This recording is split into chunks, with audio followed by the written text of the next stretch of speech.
My name is Brandon Cobble with Coastal Woodworking and Concrete Design. Today we are going to build a workbench. We've been able to work out a trade with a local person that Gary knows so that we can get all the windows wrapped on the front of our building so we can get some advertisement for the highway outside. What's he looking for, Gary? What kind of workbench are we putting together? They got a sign shop. They do a lot of cutting sheet material, you know, panels of acrylic and other sheet material. He needs something that's a nice workbench for him that he can inset his table saw into it, run his sheet materials through there, have something to catch it on the other side. But what we need to do here is we get the base built, get the structures of it built, and then figure out how we're gonna set in the table saw for him, build a T-track setup so that way he can use T-track for his fence to be able to run his sheet material through his table saw.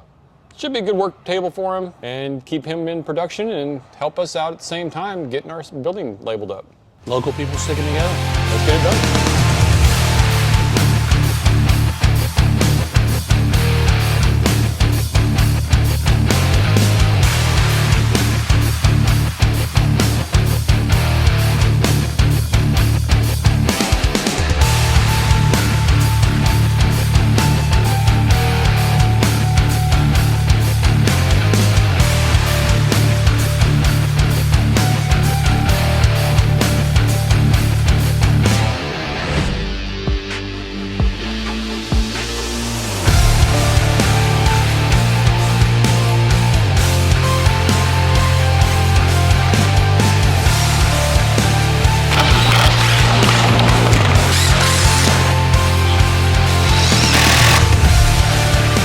We need to decide which end of the table we're going to put the table saw on.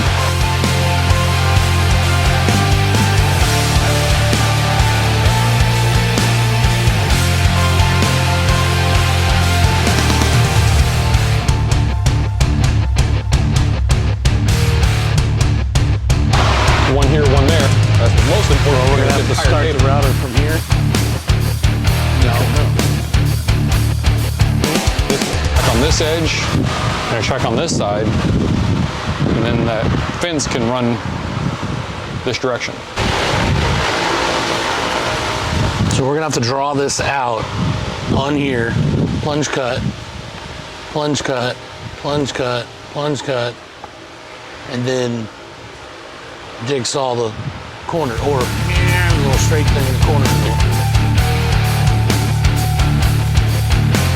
He drew a rectangle for the size of the saw that's going down in here.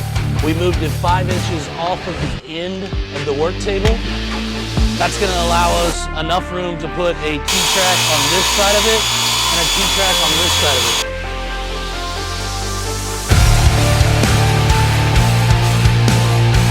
Another fence to it so that he can slide it across back and forth. So we're cutting it out right here.